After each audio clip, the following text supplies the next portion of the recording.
Buenos días a todos, eta ongi etorri Berdagako hirugarren edizioko hitzaldi saio honetara. Dakizuen bezala, gaurko gaia ekonomia berdea, eredu jasangarriago bat da, eta gai honen inguruan hiru hizlari izango ditugu, alde batetik Alejo Etxart, Roberto Bermejo eta Leire Gorroño. Buenos días a todos. Como sabéis, el tema de esta mañana es economía verde por un modelo más sostenible, y para ello tendremos aquí tres ponentes, que son Alejo Etxart, Roberto Bermejo y Leire Gorroño, que cada uno nos intentará compartir un poco desde su punto de vista y su experiencia, pues, los modelos o diferentes alternativas que hay. Y bueno, sin alargarme mucho más, presento al primero de ellos. Se llama Alejo Etxart. Alejo es economista en transición y miembro de Ecopol, grupo de investigación de economía ecológica y ecología política. Tiene un máster en cambio climático y desarrollo sostenible en Montfort University, un MBA en IEB, y ha tomado parte en movilidad de transición. Y bueno, bajo el título Insostenibilidad, Libertad y División, te cedo la palabra, Alejo, y cuando quieras. A ver, sí. Lo primero, decir que lo que voy a leer es un extracto del post Negar la falsedad que esta tarde subiré al blog, a mi blog. Bueno, españoles, hace 40 años estábamos al borde del abismo. Hoy hemos dado un paso al frente. Dicen que dijo Francisco Franco. Esta frase, traída al día de hoy con recochineo, es tristemente aplicable a todo el mundo. Parecido es el tiempo transcurrido desde que se publicó Los límites al crecimiento. Sus predicciones han sido holgadamente cumplidas y superadas, por lo que el único destino posible es el colapso civilizacional. Sencillamente. Cada uno es muy libre de aceptarlo o de negarlo. No hay economía sostenible que valga. Como anuncia la revisión de los límites al crecimiento publicada en 2004, con la que es más que acorde la posterior de 2011, el resultado más probable será un súbito e incontrolable descenso tanto de la población como de la capacidad industrial, provocando un medio ambiente deteriorado para siempre y un nivel de vida mucho más bajo del que habría sido posible si nunca se hubiera sometido al medio ambiente a tensiones excesivas, y quebrando los grandes ciclos de sostenimiento de la naturaleza que regulan el aire, purifican el clima, regeneran la biomasa, preservan la biodiversidad y convierten los residuos en nutrientes. Es la fatal consecuencia de la tragedia de los bienes comunes, fruto de la forma convencional de estar en el mundo de una civilización occidental en la que cada uno mira por sus intereses como algo distinto y separado del de los demás. Buena parte de esta ponencia hace uso del excelente trabajo hecho por Ferran Vilar en su recopilación de posts Hasta qué punto es inminente el colapso civilizacional, cuya lectura recomiendo encarecidamente.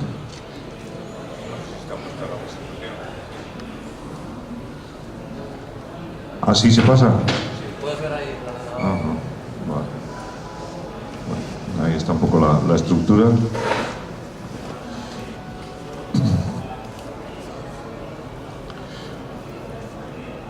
Cuya lectura recomiendo encarecidamente. 150 páginas, más otras 120 de referencias comentadas, muestran los resultados de aplicar el análisis de sistemas a la sostenibilidad, evidenciando y concluyendo rotundamente que esta es efectivamente una crisis sistémica, que desde principios de los 80 se han sobrepasado de largo varios puntos de no retorno, cuyo agravamiento seguimos cultivando, que la energía que sostiene el sistema se está agotando aceleradamente y no hay la menor posibilidad de que la energía renovable sustituya a la convencional a los niveles de uso actuales. Podríamos dar un máximo de alrededor de 5 teravatios a comparar con los cerca de 12 teravatios que empleamos ahora. Que incluso a pesar del agotamiento de los combustibles fósiles, el sobrecalentamiento planetario es inevitable. Que las fuerzas que resisten al cambio persistirán triunfantes por medio del negacionismo, el fraude y la falacia. Igual que en la historia de la humanidad han colapsado decenas de civilizaciones, siempre ante la pasividad de sus élites. Que el desarrollo sostenible es ya una imposibilidad física, matemática. Que el colapso de la civilización es inevitable y la única incertidumbre es cuándo llegará. Y que el único desarrollo que cabe ahora es el de la supervivencia, o en otras palabras, el de la resiliencia.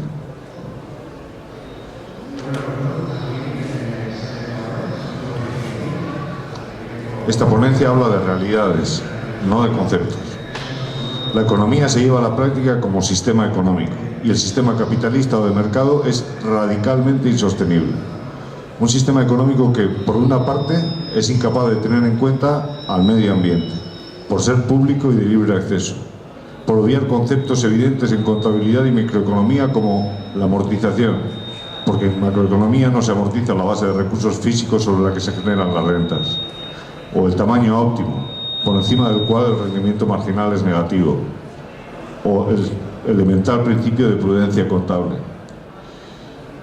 que es incapaz de tener en cuenta el trabajo, por no ser un recurso escaso, sino superabundante, y un sistema económico que utiliza la tierra como un sistema de ahorro y especulación financiera, y que por otra parte está basado en valores egocéntricos o como mucho sociocéntricos o etnocéntricos. Necesariamente ha de verter sus rentas en la acumulación, en muy pocas manos. Y así seguirá siendo. La economía de mercado sirve sola y exclusivamente a la acumulación de capital, para cuya remuneración, sea en forma de intereses, de plusvalías o de dividendos, es imprescindible el crecimiento económico. Sin crecimiento es perfectamente posible más empleo, mayor justicia social y más naturaleza, entre comillas. Pero no es posible remunerar al capital. Este es el único motivo verdadero para el crecimiento económico. Las consecuencias de esta realidad se derraman por toda decisión económica y política sin que apenas lo percibamos, o cuando lo percibimos, sin que nos creamos capaces de otra cosa que maldecirlo. En la New Economics Foundation lo dicen así: la noción de que el crecimiento económico es la única forma de sacar de la pobreza a los más pobres es la retórica autocomplaciente de quienes ya disfrutan de la mayor parte de los ingresos mundiales. El Post comenta a continuación la radical insostenibilidad de un endeudamiento creciente. Es casi certeza que las deudas ya no se pueden pagar con enriquecimiento otro que especulativo y menos se podrá en adelante, al ser cada vez menos en términos relativos, al tender los salarios ostensiblemente a la baja y al profundizarse el desgaste de la base de recursos naturales, especialmente la de materias primas energéticas. Y el crecimiento especulativo, como bien sabemos, solo tiene un destino posible: explotar. La crisis de 2008 aún presente, y probablemente por mucho tiempo, supuso un colapso solo financiero y no más, no civilizacional, a base de inyecciones ingentes de dinero público y garantías a los inversores absolutamente obscenas.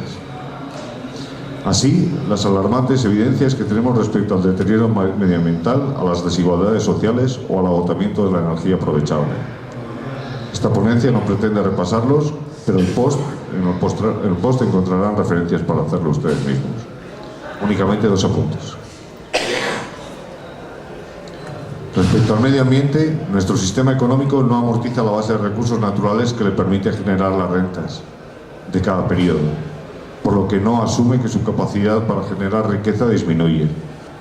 Al no asumirlo, se roba del futuro, puesto que nunca los devolveremos, recursos que se precisarán para satisfacer lo que realmente serán necesidades y no aspiraciones. La confusión que empapa el sistema es de tal envergadura que 2 organizaciones gubernamentales como el Gobierno Vasco y la Diputación Foral de Vizcaya apoyan esta Feria Vasca de la Sostenibilidad, mientras promueven el tren de alta velocidad y el fracking, entre otras muchas aberraciones, solo concebibles desde la absoluta falta de comprensión de lo que es la sostenibilidad, como queda manifestado de nuevo en el nombre de esta feria, que adjetiva como medioambiental una sostenibilidad que no puede ser sino global. Cito a Jared Diamond: el proceso por que las sociedades pasadas socavaron su existencia dañando al medio ambiente caen en 8 categorías. Pueden leerlos en un post. Van desde la deforestación hasta la sobrepoblación.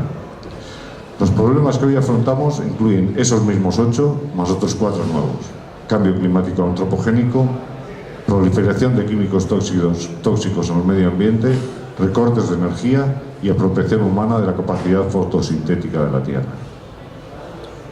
Respecto a la desigualdad, refiero únicamente por su novedad la advertencia que hace el renombrado libro de Thomas Piketty, El capital del siglo XXI. El El dominio de los postulados de un sistema económico insostenible ha creado un primer mundo en la periferia del tercer mundo y un tercer mundo en la periferia del primer mundo. El 1% de la población es cada día más rico. El 0,1% lo es aún más y el 0,01% lo es aún más. Esta es una crisis sistémica, sí, no solo de corrupción, ni de ineptitud, ni de coyuntura. Estamos donde estamos porque con el sistema de mercado no podríamos estar en otro sitio. Pero más profundamente es una crisis de valores. La competencia, el crecimiento y la acumulación algún día darían paso, si hubiera tiempo para ello, a la cooperación y la suficiencia, bajo la asunción fundamental de que todos somos, si no lo mismo, sí al menos parte de lo mismo. Hasta entonces no habrá sistema social ni económico sostenible. Cultivar la resiliencia, gestionando el decrecimiento ineludiblemente consecuente, es, pues, el único objetivo político plausible a un colapso cierto. Frente a un colapso cierto. No haremos más hincapié en ello, los datos están ahí, al alcance de quien quiera verlos. Y entonces, bueno, pues hay varias formas de reaccionar, que en ningún caso evitan un colapso, pero solo una única acción libre posible.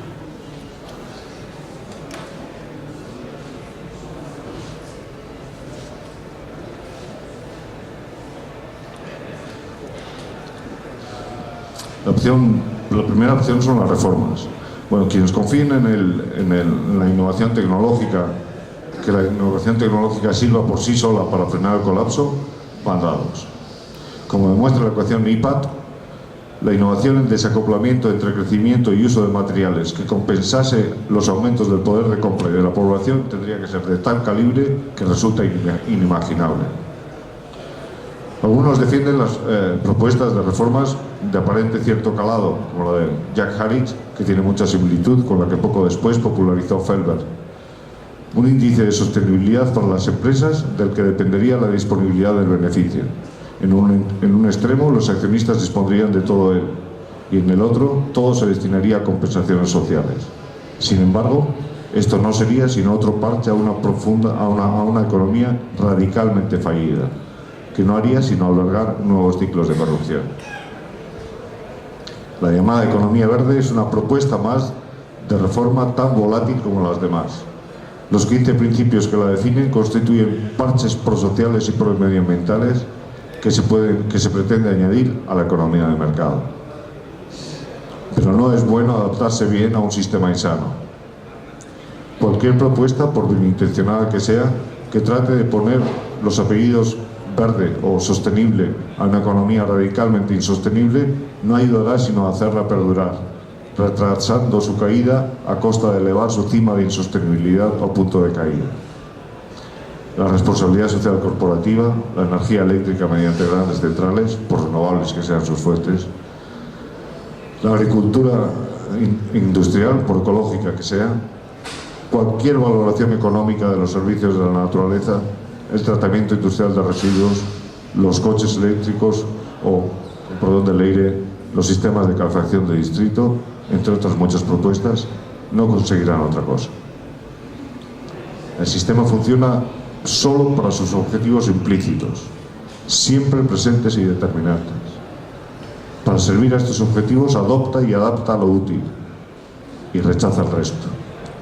¿Cómo demonios pretendemos que sea sostenible un sistema que no puede dejar de crecer? ¿Acaso es sostenible un cáncer? Si se pone el foco en los comportamientos individuales aislados, siendo el problema sistémico, estos comportamientos son engullidos por las fuerzas reactivas del sistema, que los pone a actuar en su favor.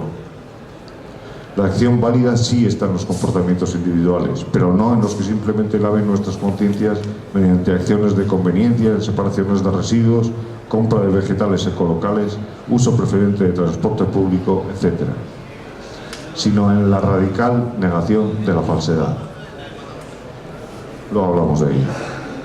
Porque más que en el sistema, el problema radica en la cultura o valores colectivos que lo soportan.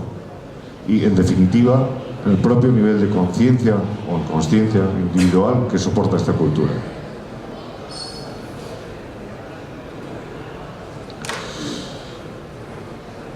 Antes de ver las dos vías alternativas restantes, se hace relevante comentar la teoría de los 4 cuadrantes de Ken Wilber. Para muchos, el pensador filosófico más completo de nuestra época. Wilber propone que todo aspecto de la realidad se manifiesta en 4 cuadrantes conformados por 2 ejes, en abscisas de lo interior a lo exterior, en ordenadas de lo individual a lo colectivo. Así, en el cuadrante superior izquierdo, individual interior, está la conciencia individual. En el superior derecho, individual exterior, la conducta o comportamientos manifiestos. En el inferior izquierdo, colectivo interior, la cultura o valores compartidos. Y en el inferior derecho, colectivo exterior, la sociedad, sistemas e instituciones. Toda realidad tiene sus manifestaciones y su evolución en cada uno de estos 4 cuadrantes. Lo importante ahora es que una realidad o se da en los 4 cuadrantes o no se da. Si nos enrocamos en propuestas que no tengan todo ello en cuenta, la transformación, en caso de darse, comenzará sin nosotros. De hecho, podría estar ya ocurriendo, pero muchos seguimos apoltronados en nuestro cuadrante favorito, unos discursando sobre transformaciones interiores, meditación, etc. Cuadrante superior izquierdo. Otros sobre energía.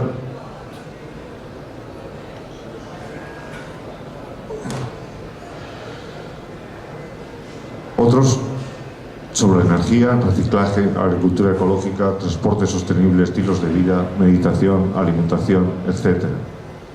Otros sobre la cultura cooperativa, la solidaridad, la compasión, etc. Y otros sobre protocolos de Kioto, mercados de emisiones, ecoaldeas, movimientos de transición, ciudades sostenibles, etc.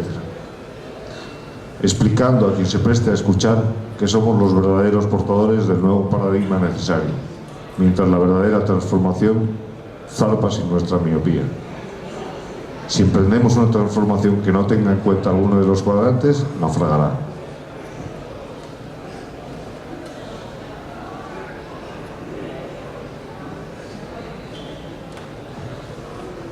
Veamos ahora la realidad que está pugnando por manifestarse. Con la terminología que utiliza Wilber y centrándonos en el cuadrante de la cultura o valores compartidos, el inferior derecho, y en el cambio de nivel de conciencia que ahora está ocurriendo, la cultura predominante está cambiando de un estado sociocéntrico o etnocéntrico, en el que las personas se identifican con su rol en su grupo hasta confundirse con él, a un estado multicéntrico, en el que la persona entiende que ni su tribu, ni su religión, ni su ideología es la única, y que lo que no es bueno para todos tampoco lo es ni para su grupo ni para sí misma. Esta cultura se identifica con valores universales en la localidad. Los principios generales de sostenibilidad, armonía con el medio ambiente, equidad y cohesión social, responsabilidad intergeneracional y viabilidad económica, y en particular con el de la resiliencia, que adquiere ahora tanta importancia. En el cuadrante superior izquierdo, el cambio de conciencia individual está ocurriendo desde una etapa reflexivo-formal en que se sitúa la racionalidad moderna que opera sobre una forma de pensar lógica, aristotélica y dicotómica del tipo esto o aquello, hacia un estado de visión global e integrador que unifica partes separadas y ve redes de interacciones, que configura un yo que ha superado el sociocentrismo para adentrarse en dominios más espirituales que no se conforman con lo trivial. En los cuadrantes derechos o de exterioridad, algunas de las manifestaciones de este cambio de conciencia pueden ser, a nivel individual, autolimitación de consumo, prioridad por lo local como forma de cuidar lo universal, comportamientos ecológicos y ocupación por las injusticias mundiales. A nivel colectivo o de sistemas, ONGs, redes de agricultura ecológica, movimientos de transición, etcétera, como sistemas, como manifestaciones sistémicas parciales, o algunas ecoaldeas, como manifestaciones integradoras de más ámbitos de la realidad. De todos ellos, son las propuestas que tratan de abarcar todos los ámbitos de la vida, es dicho con un término muy simplificado el caso de algunas ecoaldeas, son, de hecho, alternativas integrales, siendo las demás etapas intermedias. Los enfoques de vida en comunidad integral pueden ser muy buenas respuestas para hacer frente a las grandes amenazas que se ciernen sobre el sistema. Prepararse para un sistema global en colapso puede ser más importante que intentar evitarlo. El equilibrio en un nivel de conciencia, de visión lógica, una cultura mundicéntrica, unos comportamientos amables con la naturaleza global y un sistema comunitario que acoja tales comportamientos y cultura genera resiliencia para que los impactos de un colapso cierto no sean totalmente destructivos. Sin embargo, tal equilibrio podría no conseguir sino volver a postergar la insostenibilidad, si es que no se fundamenta en mentes conscientes al menos de ser parte de una misma vida, porque no hay sostenibilidad donde hay conflicto y siempre que hay separación habrá conflicto. El post habla en este punto sobre el fuerte obstáculo con que se encuentran frecuentemente el desarrollo de coaldeas, ligado a la conciencia individual de sus miembros.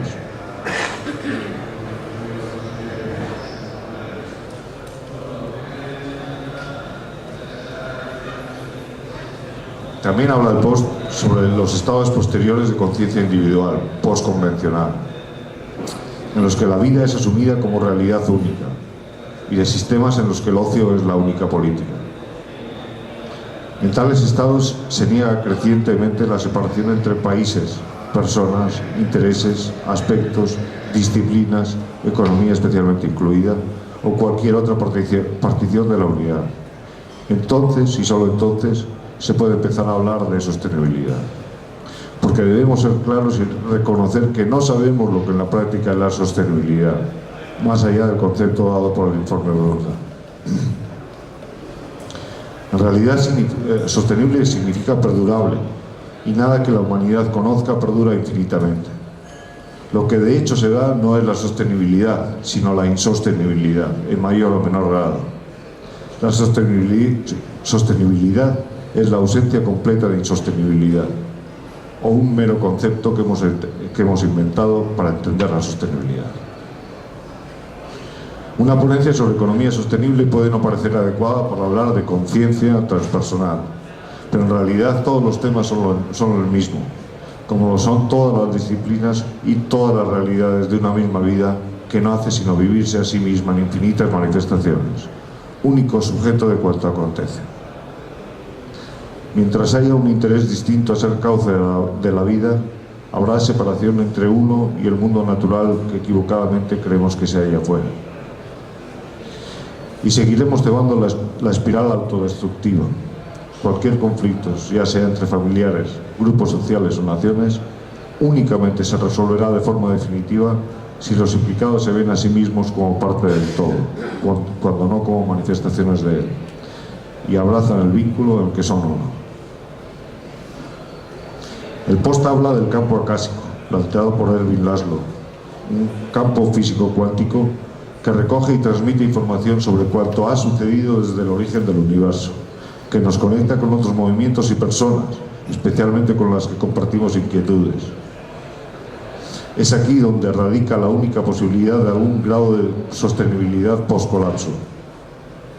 Con la revolución cuántica, incluso la ciencia convencional ha comenzado a incorporar paradigmas hasta hace poco considerados científicos.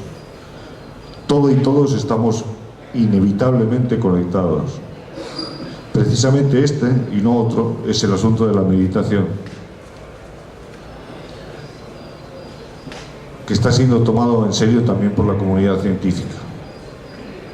Hoy, en los laboratorios de algunos psicólogos, biólogos y físicos de vanguardia, está surgiendo una nueva comprensión. Lo que importa no es la entidad aislada, sino el espacio único de todas las relaciones. Tomar conciencia de ello, una percepción más amplia, conversar sobre ello, participando de una nueva cultura y ser consecuentes negando la falsedad implícita en cualquier manifestación de separación y conflicto, quizás sea lo mejor que podamos hacer por la sostenibilidad.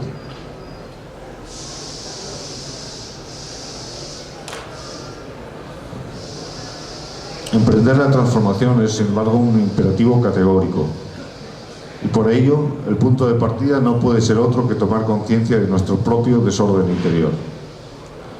Observándolo con honestidad Una mente verdaderamente seria inmediatamente comienza a rechazarlo, igual que uno se para cuando el siguiente paso es el abismo. No es fácil asumir el condicionamiento que el sistema impone al individuo, porque el propio sistema conspira para que esta percepción resulte reducida. Para empezar,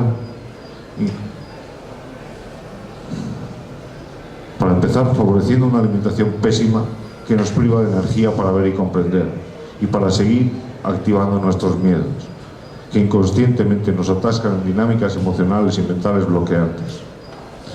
Pero hay que reconocerlas, sacarlas del inconsciente y verlas desde fuera. Por ello, no podremos ser veraces al adjetivar nuestra conciencia individual per se.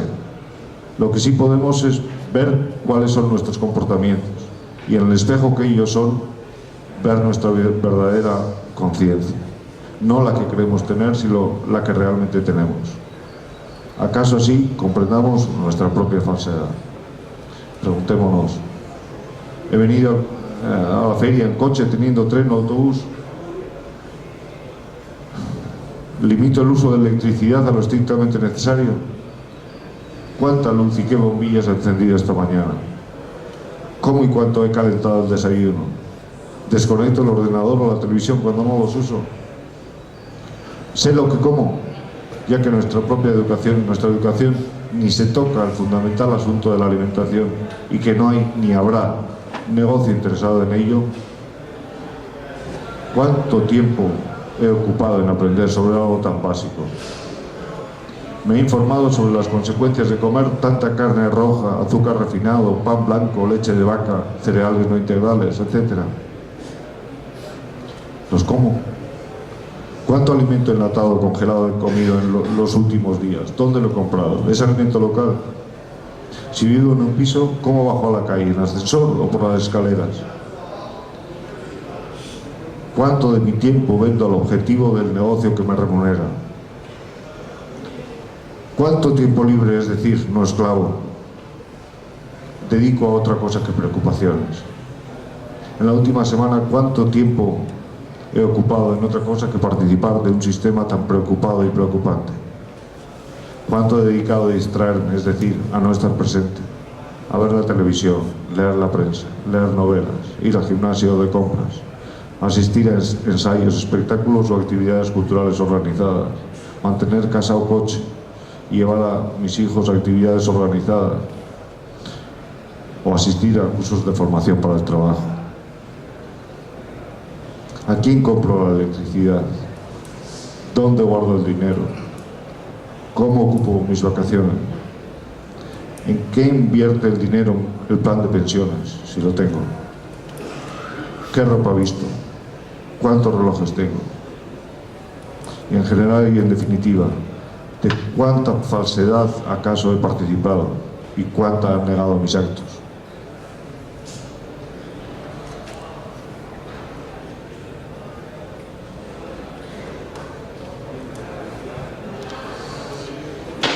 Termino con el mismo consejo con el que Vilar culmina su publicación. Ahora es su turno, haga usted su elección. No espere solución desde la política institucional, ni se la dará ni se la debe. Depende de cada uno de nosotros. Esta lectura ha querido ser una invitación a negar la falsedad en la que vivimos, manifestada especialmente en una economía profundamente corrupta y en una sociedad desquiciada, pero fundamentada en nuestros propios miedos y en la consiguiente búsqueda de seguridad, de una seguridad que es ajena a la vida. La vida se sostiene por sí sola, no hace falta que vengamos a auxiliarla. El que cuente con nosotros o no, de nosotros depende. Aunque, ciertamente, con nuestra civilización no puede contar. Negando nuestra propia falsedad, comienza a asomar la verdad. Descubriéndola, toda intención queda desbaratada y la acción se funde en ella en el mismo instante, sin dilación. La verdad, y no otra cosa o persona, es el único referente para la sostenibilidad. No hay sostenibilidad en la falsedad.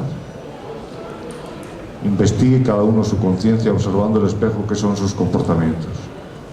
O reflejen su conducta y su conciencia pretendida. Solo de ahí pueden nacer nuevas culturas y sistemas que las alberguen, sean para proporcionar resiliencia o para la verdadera sostenibilidad. Sea cada uno responsable con lo que ve, y si ello implica abrazar la incertidumbre, hágalo. Una mente seria y responsable y libre debería ser consciente de que por encima de cualquier conveniencia, ver es hacer.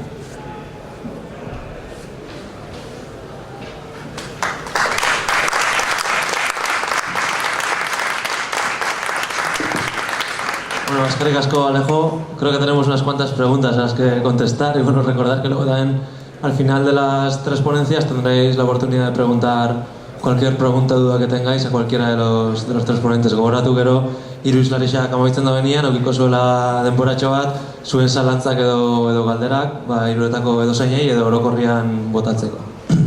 Eta bueno, beste barik gaurko bigarren islariakin goiaz. Bera Roberto Bermejo da, Durangarra, es ingeniero industrial, doctor en Ciencias Económicas y Empresariales y es profesor de Economía Sostenible en la UPV, al mismo tiempo que es miembro del grupo de investigación Ecopol. Y bueno, Roberto, bajo la charla Un enfoque biomimético de la economía, pues nos compartirá su experiencia y su conocimiento. Así que beste barik, Roberto, nahi duzunean aurrera.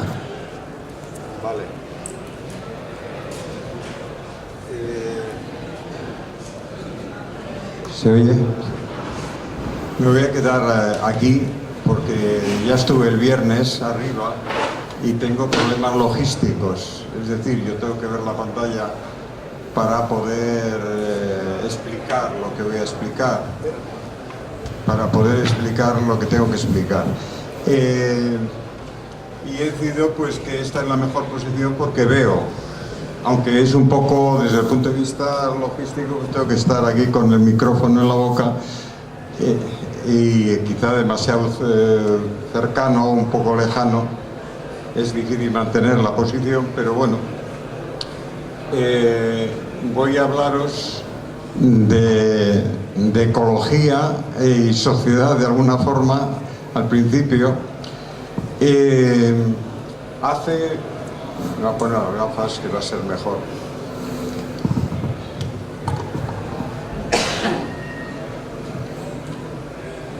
Hace 40 o 60 millones de años, una serie de insectos ultrasociales inventaron la agricultura.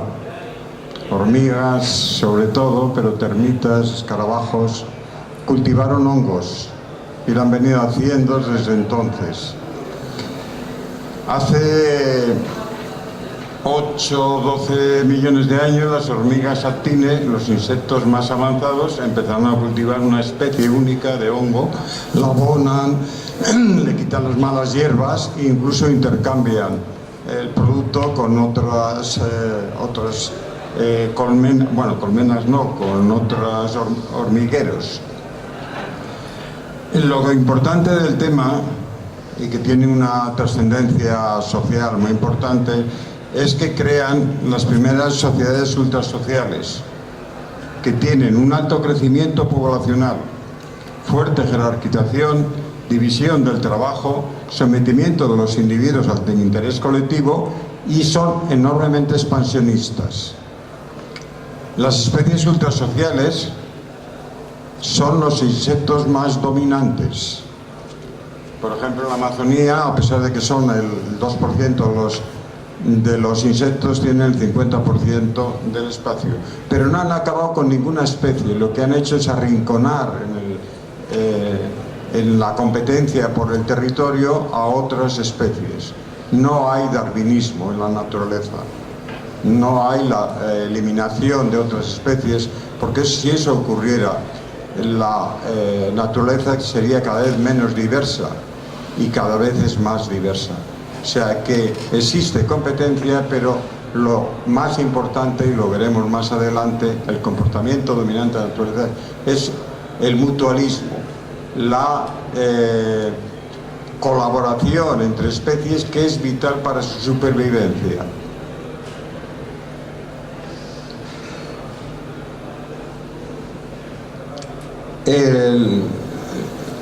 los seres humanos acabaron, nuestros antecesores, acabaron su evolución física hace 200.000 años. La mayor parte del tiempo desde entonces fueron sociedades recolectoras y cazadoras, y ya generaron un cierto impacto en grandes mamíferos. Posteriormente, aunque la mayor parte de las veces eran respetuosas con la naturaleza, eran comunitarias, tenían una alta calidad de vida, y algunas todavía los tienen, que quedan restos, eran democráticas, no expansionistas, y la población se mantiene estable. Dicen que en la Amazonía las comunidades que viven todavía aborígenes tienen espacio para poder alimentar 10 veces más a la población que tienen. No lo hacen, controlan su población. Pero hace 10.000 años reinventamos la agricultura, y después de un proceso larguísimo, bueno, muchas de esas comunidades de recolectores y cazadores adoptaron, como ocurre hoy en día todavía en la Amazonía, ciertos elementos, diríamos, de agricultura también. Combinan algo de agricultura con el resto de las actividades. Y durante mucho tiempo se fueron desarrollando muy lentamente. Vino la explosión hace ya unos 8.000 años, y algunas sociedades ya de agricultura avanzada se convirtieron en sociedades ultrasociales. Es decir, lo que ha ocurrido con civilizaciones como los mayas, aztecas, el antiguo Egipto, o las civilizaciones mesopotámicas o China. ¿Qué quiere decir esto? Que se convirtieron, igual que las especies ultrasociales de la naturaleza, en expansionistas. Acabaron con todas las otras formas de vida, casi siempre, no en todos los lados. Esa agricultura no llegó, ni ninguna prácticamente, a Australia. Al norte de Norteamérica tampoco llegaron, a Guinea-Papúa, pero en el resto del mundo sí que se desarrollaron.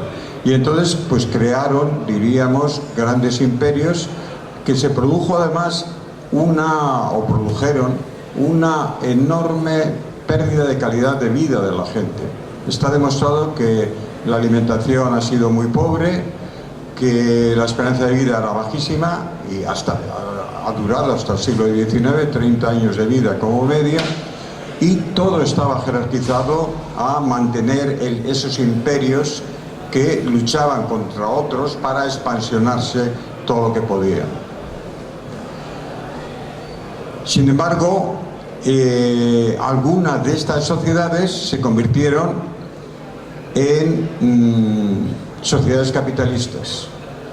Aquellas sociedades ultrasociales más débiles, como podía ser el sistema feudal en Gran Bretaña en el siglo XVI, XVII, que eran extraordinariamente débiles, no pudieron impedir, aunque lo intentaron, la aparición de una burguesía, y esta se desarrolló extraordinariamente y creó el gran sistema ultrasocial que es del capitalismo.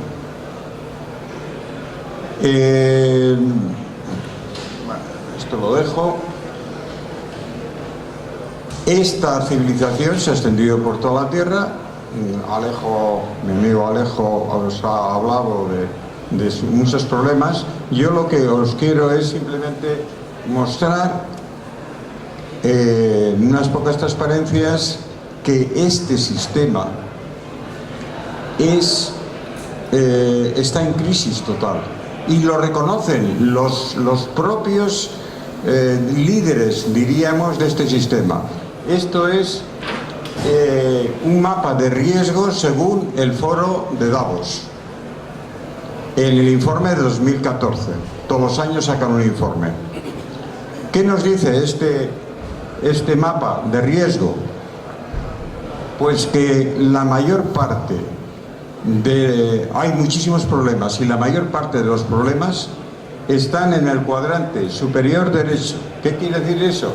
Que esos problemas son los más fáciles o los más probables de estallar y generar una enorme crisis.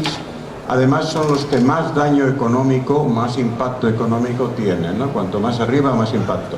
Cuanto más grandes son esos cuadraditos de colores que corresponden a los diferentes tipos de problemas medioambientales, sociales, políticos, económicos, etcétera, más grave es el problema.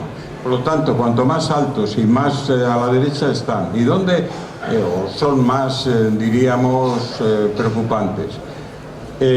Discuto de que este mapa sea realmente válido, pero podéis ver que hay infinidad de problemas que están todos ahí.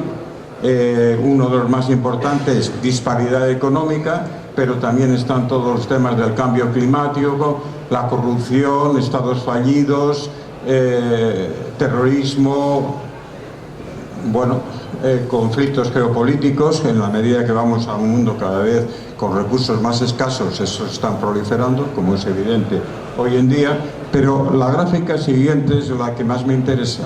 No es una colección de problemas, es un solo problema sistémico que genera, excreta, desarrolla problemas. Y esto nos lleva a una crisis de civilización.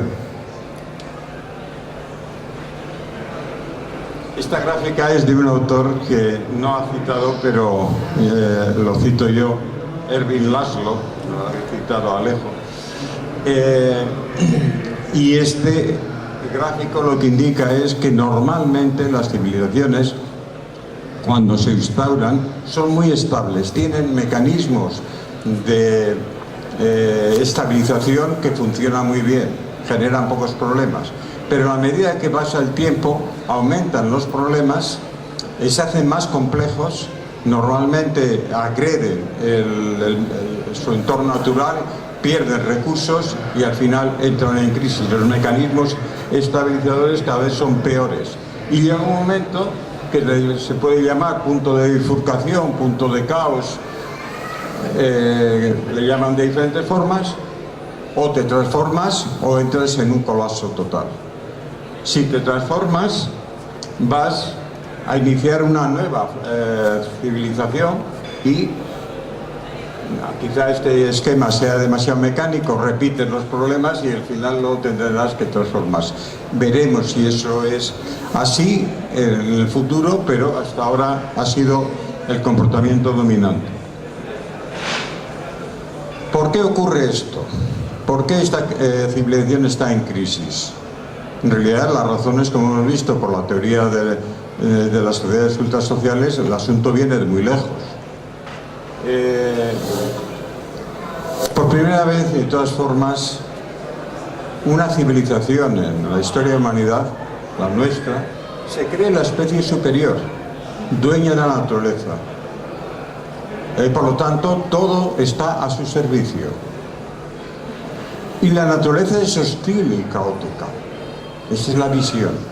Cuando hay un lío en cualquier grupo social, descomunal, se suele decir, esto es la ley de la selva. La selva es un caos, es algo, diríamos, como muy duro, ¿no? Una vez solo estaba en la Amazonía y un biólogo me enseñó un bosque que estaban recuperando después de que pasaron los madereros, ¿no? Y me decía, en un momento determinado, cuando iba por una senda, me dice, párate, imagínate ahora un soldado conquistador español que va por la selva. ¿Qué pasa? Pues que está asado por los mosquitos, asado de calor, oye ruidos que le parecen que son, diríamos, peligrosos. Y ahora imagínate un indio amazónico, va como Pedro por su casa. Su visión de la naturaleza es completamente distinta. Para uno es su casa, para otros es la ley de la selva, un medio hostil. Domina un pensamiento lineal, mecanicista. Si yo tengo un sistema complejo, lo analizo cada una de las partes, comprendo el sistema. No es cierto, nunca ocurre eso. Los sistemas complejos no se pueden predecir, son tan complejos que no hay forma de predecirlos. Otra cosa es que intentemos, mediante modelos que intentan simular todo el sistema o las variables fundamentales del sistema, tener alguna idea de por dónde puede ir el sistema. Indudablemente la felicidad humana, lo que nos dicen es, supone tener más, cada vez más. Lo ha dicho Alejo y no voy a seguir en el tema. Por lo tanto, la economía tiene que crecer de forma ilimitada. Las necesidades son ilimitadas. Habría que decir, los deseos parece que son ilimitados, ¿no? Y luego, a pesar de que esta civilización es la primera de todas las civilizaciones que no ha tenido una religión detrás, tiene una, o más diría dos: la tecnología y el libre mercado. Y lo curioso es que los economistas que no saben nada de tecnología son los que abrazan con más fuerza, los economistas ortodoxos, por supuesto, abrazan con más fuerza ese, diríamos, paradigma. Y encima ahora, con la llamada biotecnología o la ingeniería genética, muchos autores hablan de que nos hemos convertido en señores de la biosfera. Vamos a transformar la biosfera para convertirla en un elemento, diríamos, útil para nosotros. Es una locura, pero eso es lo que está planteando, y hay un negocio detrás, porque siempre hay un negocio. Hay alguien que quiere maximizar su beneficio detrás de todo esto, ¿no? Y el mercado libre, pues es una maravilla, es el método más eficiente, y el problema está en que no parece que es tan eficiente, porque no funciona como nos dicen, entra permanentemente en crisis. Y además, la competencia se convierte en el dios. Si no compites, estás hundido. Hay que competir. Sin embargo, aquí tenemos el movimiento cooperativista industrial más importante del mundo. Es mucho más fuerte que la empresa privada. A pesar de que su cooperación, y yo he trabajado en el movimiento cooperativista, pues no es tan grande. Hay submovimientos, como el que dirige Koldo Sarrachaga, que sí que funcionan realmente con cooperación y funcionan mucho mejor que los otros. Pero lo que nos dicen que no, que eso no es bueno, es la competencia. Pero al mismo tiempo los líderes mundiales lo están diciendo continuamente: para resolver los innumerables problemas del mundo hay que cooperar.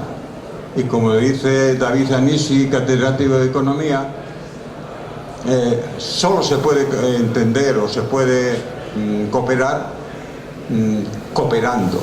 Pero si lo dominante es la competencia, lo que ocurre es competencia. Y como estamos viendo además, a pesar de todo ese discurso, la competencia entre potencias, como podemos ver hoy en día, por ejemplo, en Ucrania.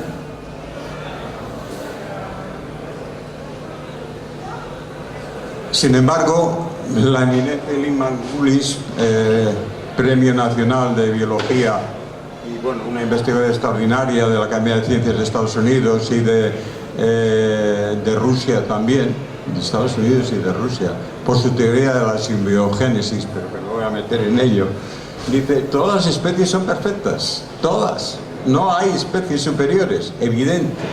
Si nosotros vivimos y somos además una de las últimas especies que han aparecido en el planeta, es gracias a que las demás especies hacen funciones fundamentales para que los ecosistemas nos den todos los servicios imprescindibles para la vida.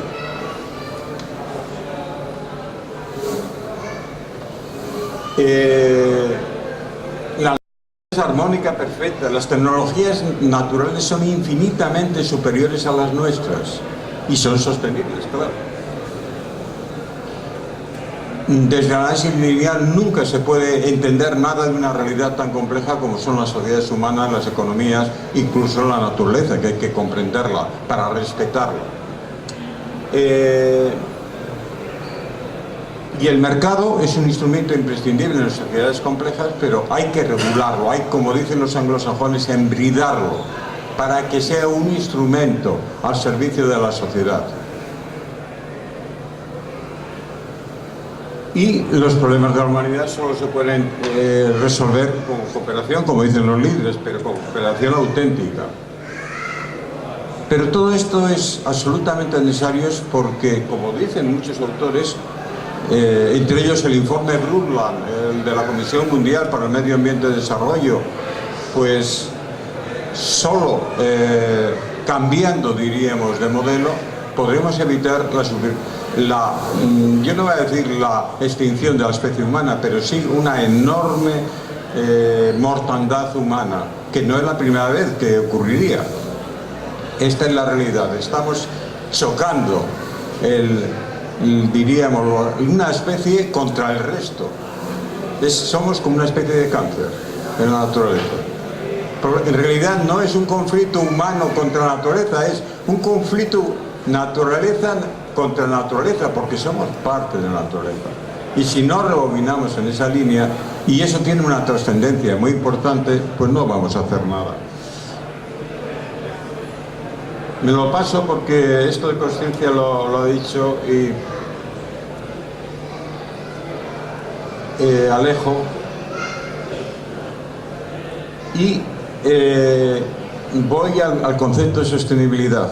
Ahí tengo alguna discrepancia con un amigo. La primera vez que parece que aparece el concepto de sostenibilidad es el gran libro de la paz de la Confederación Iroquesa, que ha inspirado ese libro la Constitución norteamericana. Luego lo borraron del mapa, pero bueno, ¿qué vamos a hacer? Decían, hay que evaluar los impactos de cualquier cambio en 7 generaciones posteriores. Es decir, ver si es sostenible o es disruptora de la sociedad actual, ese cambio que se quiere hacer.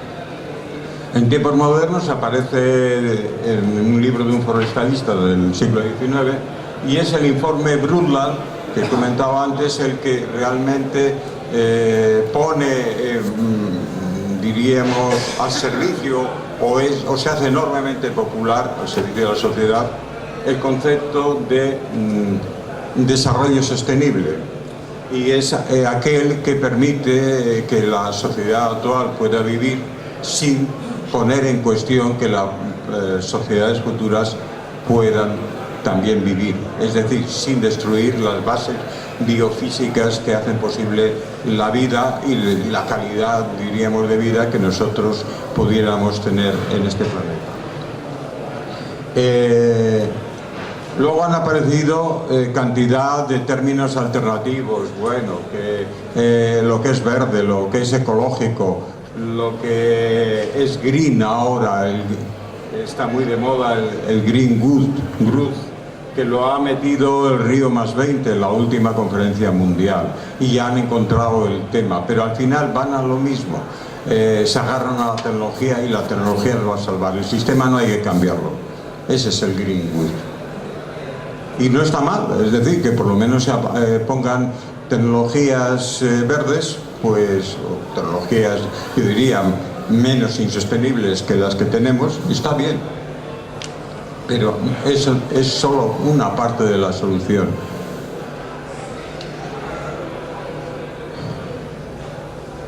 Y yo siempre he defendido frente al término ecológico el término sostenibilidad, porque cualquier diccionario te dice que es una cosa sostenible cuando esa actuación la puedes mantener a lo largo del tiempo.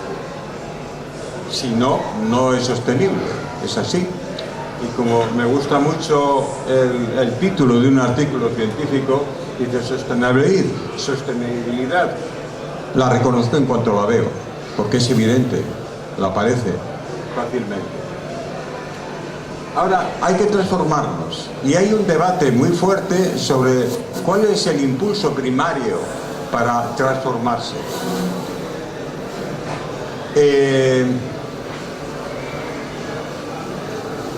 Cada vez encuentro más textos, y a veces a nivel de grandes instituciones internacionales, líderes, hay que cambiar la... Pero, ¿qué quiere decir la ética? No, tenemos que cuidar la tierra. Tenemos que tener un comportamiento ético con la tierra. Bien, esa es una idea. Pero es una idea antropocentrista. Nosotros, especie superior, hemos decidido que tenemos que cuidar el jardín. Ese es el enfoque. Hay otros que dicen, como dice el informe Brundtland, es que nuestra supervivencia como especie está en peligro.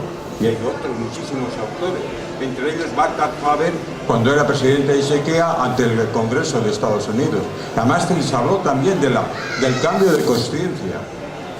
Pero también les dijo lo de la supervivencia. ¿Es el problema de la supervivencia?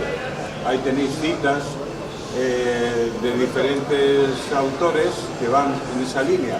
Pero a mí me gusta la del psiquiatra Grof. No podemos violar nuestro medio ambiente natural ni destruir otras especies sin que simultáneamente nos dañemos a nosotros mismos. Es decir, todo el mundo comprende que si yo hago violencia, por ejemplo, con mis, mis parientes más importantes, mis padres, es una barbaridad. Una barbaridad que indica que soy un ser muy poco desarrollado.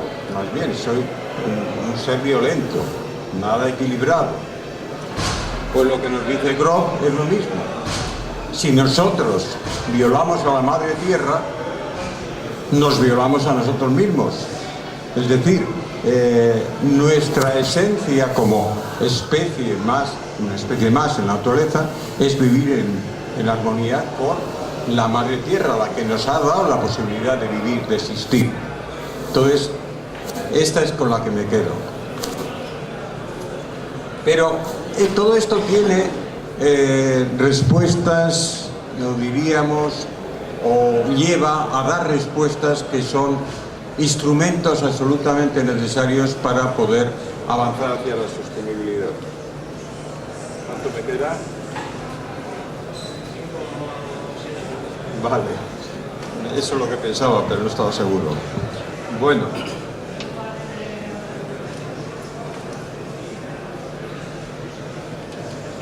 Paso esto y me voy a vamos a ver, en la naturaleza se organiza en base a ecosistemas. ¿Qué es un ecosistema? Es la unidad básica más pequeña que hay en la naturaleza, con capacidad para subsistir autónomamente.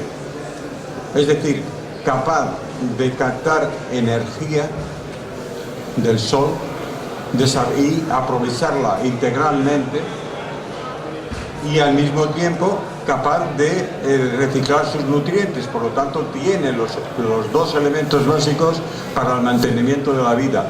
En algún sentido solo se puede decir que no depende de los demás. Luego veremos que el asunto es más complejo.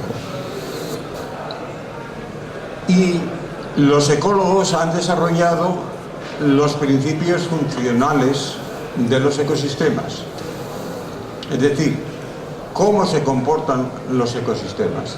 Y los ecosistemas se comportan, en principio, en base a los principios funcionales abióticos, es decir, una economía solar y una economía circular de materiales.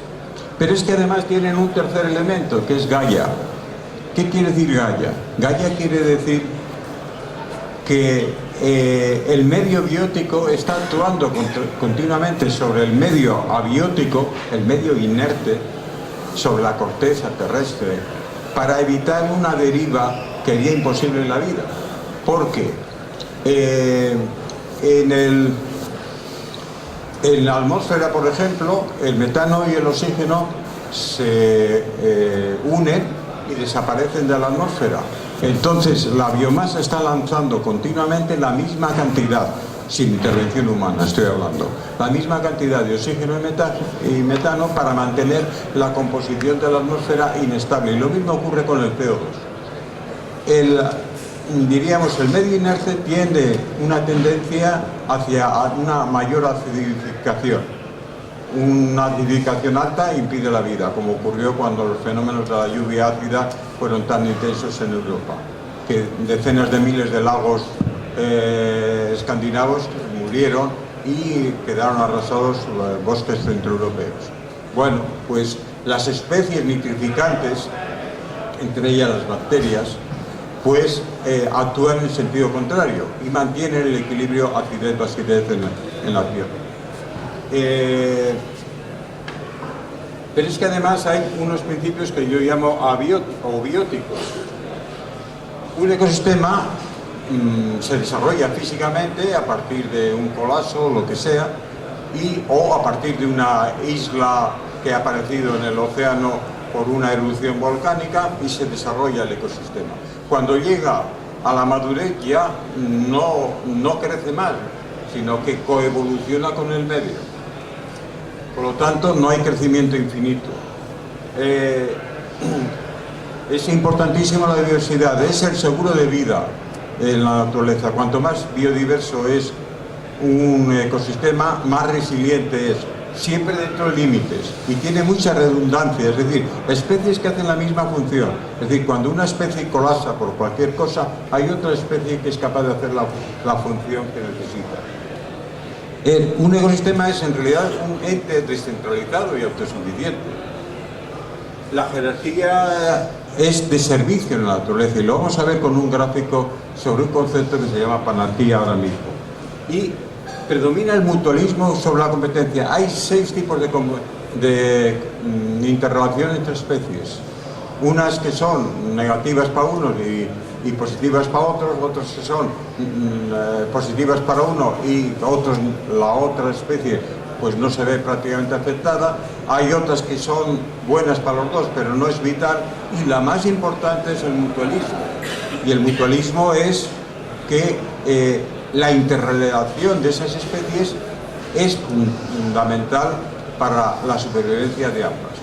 Esa es la realidad. Y lo que domina la naturaleza frente a esos, diríamos, programas de naturaleza, sobre todo norteamericanos, de la competencia y tal, lo que domina a nivel sistémico de relaciones entre especies, no entre individuos de especies, y a veces hasta entre individuos de especies, es la cooperación, la máxima cooperación, el mutualismo. Y en realidad la cadena trófica, la cadena alimenticia, nos dicen algunos eminentes ecólogos, es en realidad una empresa mutualista. Pero es que en realidad lo que está ocurriendo es que cada especie hace una función. Los individuos intentan sobrevivir, sin más. Aquí no hay una moral ni nada por el estilo. Intentan sobrevivir. Y intentando sobrevivir, la especie hace una función útil, más o menos, depende del tipo de especie y del momento del ecosistema, para el ecosistema. Si no convertimos esos principios en principios guías que nos ilustran de cómo tenemos que caminar hacia una economía sostenible, nunca lo conseguiremos. Y dices, esto es una utopía. No, la utopía es pensar que esto va a aguantar.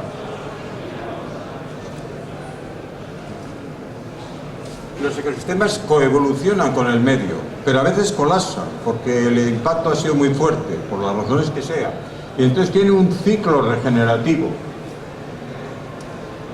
y vuelve, pero no funciona solamente. Aparece la panarquía, que es un nombre que han inventado los ecólogos, del dios Pan de la tierra, de la antigua Grecia, y la arquía es de jerarquía. Entonces, ¿qué pasa cuando el ecosistema intermedio colapsa? Bueno, que en primer lugar sus subsistemas, que son más pequeños, evolucionan mucho más rápidamente y se adaptan muy bien. Es la revuelta siempre empieza por abajo, por las especies que se reproducen más rápidamente. Pero sin embargo, en la especie superior que contiene ese ecosistema colapsado, le ayuda, dice, le da memoria. ¿Qué quiere decir que le da memoria? Le aporta especies, si ha perdido especies, le aporta un clima estable, le aporta lluvia. entonces el ecosistema puede resolverse o puede, diríamos, recuperar su estabilidad. Por lo tanto, es una relación perfecta.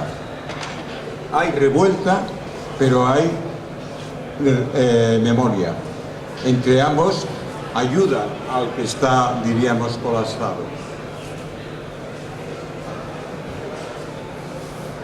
Las sociedades indudablemente no cumplen este requisito y si, como parece, vamos hacia el colapso y no nos transformamos, nos hundiremos en el ciclo adaptativo y nos quedaremos ahí enrocados en el caos. Por lo tanto, el dilema es transformación o caos.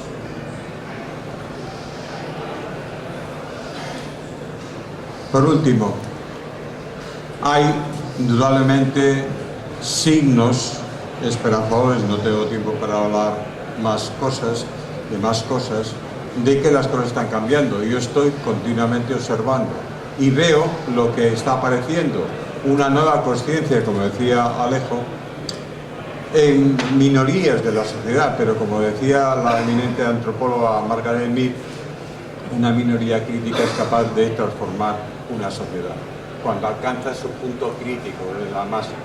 Nos dicen algunos que hay lo que suele llamar personas culturalmente evolucionadas o desarrolladas o creativas, que son el 30-35% de la sociedad. Yo no los veo por ningún lado. Yo veo infinidad de movimientos que están aportando ya cosas nuevas, de abajo arriba, porque las revoluciones no van a venir por arriba, van a venir por abajo. Y veo elementos muy interesantes. Me obsesiona el tema de las energías renovables por su potencial disruptor del sistema centralizado. Y estoy viendo cosas muy interesantes de cooperativismo, como el fenómeno de Goyener en Euskadi, pero no es el único. Nos llevan 20 pueblos de distancia en Alemania, en Dinamarca, municipios que tienen su propia empresa energética y se unen entre sí, crean redes locales, como podría poner aquí si tuviera más tiempo. Es decir, la realidad está cambiando. El reto es a qué velocidad los impactos están aumentando y a qué velocidad estamos ya creando las bases de una nueva sociedad. Con personas transformadas, porque si no estamos transformados, si no hay una revolución de la conciencia, que es lo que le decía Václav Havel en 1990 al Congreso de Estados Unidos, pues no seremos parte de la solución, seremos parte del problema. A pesar de que estemos en una organización progresista, estaremos generando problemas dentro de la organización. Hay muchas más cosas, pero se me ha acabado el tiempo. Sí.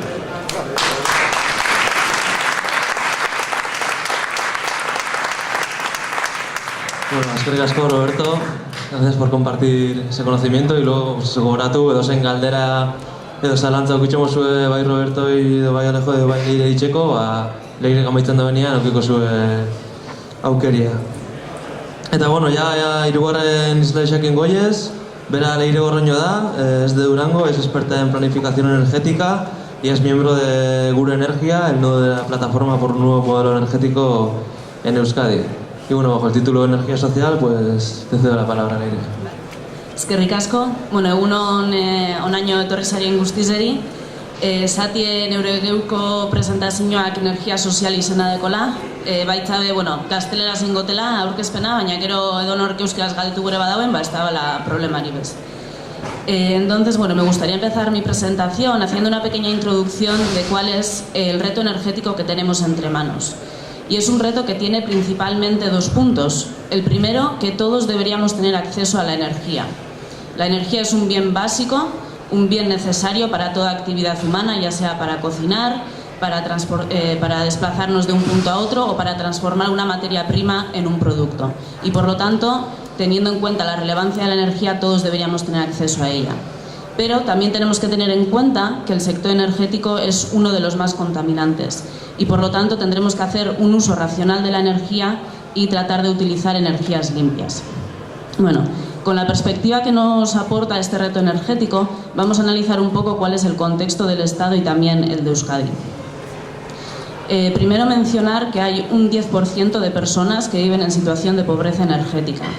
Se calcula que para Euskadi estaríamos hablando de un 4%, unas 90.000 personas. Y es que, a pesar de que los ingresos familiares se han visto reducidos como consecuencia de la crisis energética, el precio de la electricidad para el consumidor doméstico ha incrementado un 47% entre 2007 y 2014, datos de Eurostat, y el precio del gas natural un 53% para el mismo periodo. Aparte de esto, deciros que las directivas europeas que están orientadas a la implantación de medidas de eficiencia energética solamente se cumplen a medias, es decir, lo suficiente para decir que estamos cumpliendo, pero no todo lo que deberíamos hacer para conseguir los objetivos a los que deberíamos aspirar.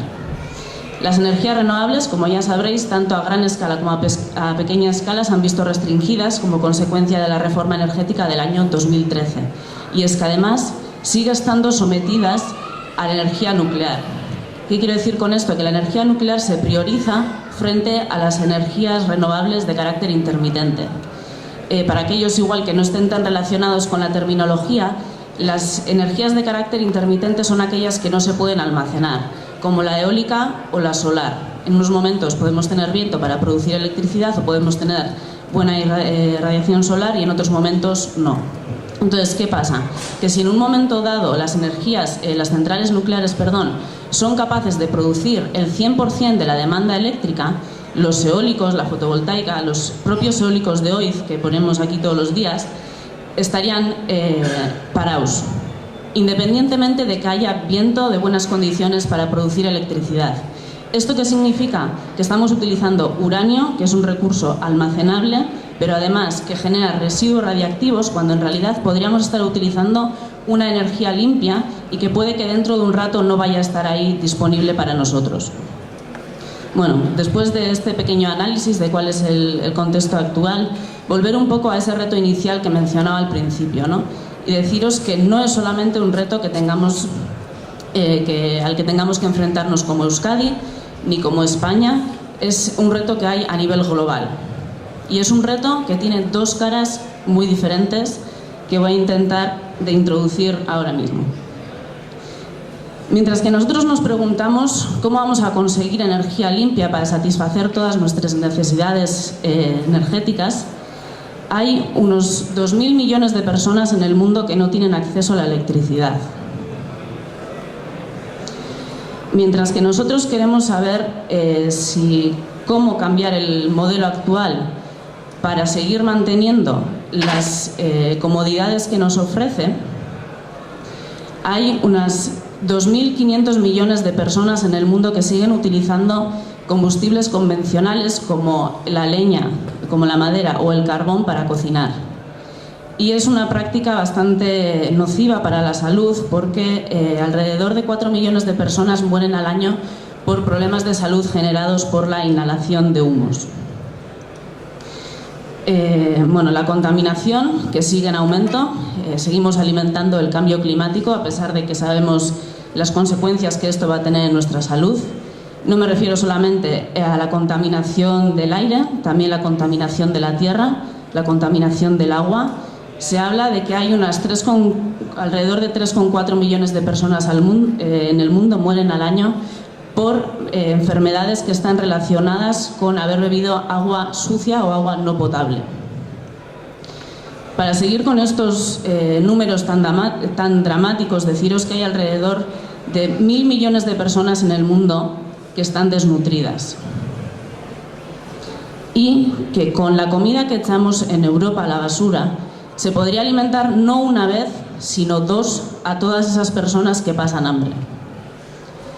Y bueno, podría seguir así un rato bastante largo, pero deciros que con toda esta información no pretendo que nadie se sienta mal, ni decir qué malos somos, sino invitar a la reflexión, que seamos conscientes de cuál es la realidad global, porque si queremos construir un futuro que sea más justo, un futuro que sea más sostenible, no podemos hacerlo con un ojo abierto y el otro cerrado. Y también para explicaros hasta qué punto necesitamos soluciones alternativas como las que nos pueden aportar la energía social.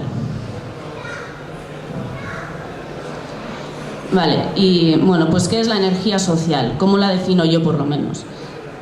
Sería el diseño de proyectos, de estrategias y de planes energéticos que no solamente tengan en cuenta los aspectos tecnológicos y económicos de la energía, sino también los aspectos sociales y los retos a los que tenemos que hacer frente como sociedad.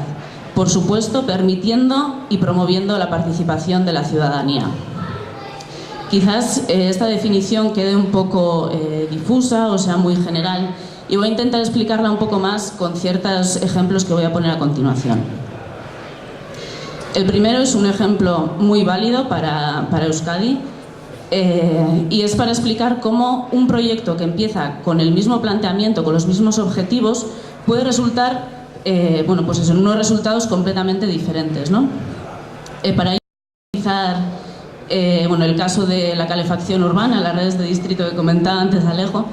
Y bueno, porque bueno, estas redes, no sé si sabréis, se trata de calefacción urbana, que sería, en vez de que cada uno tenga una caldera en su casa, tener una caldera colectiva para un barrio, para un pueblo, para una ciudad, y de ahí una red de distribución de calor que llevase ese calor a cada vivienda.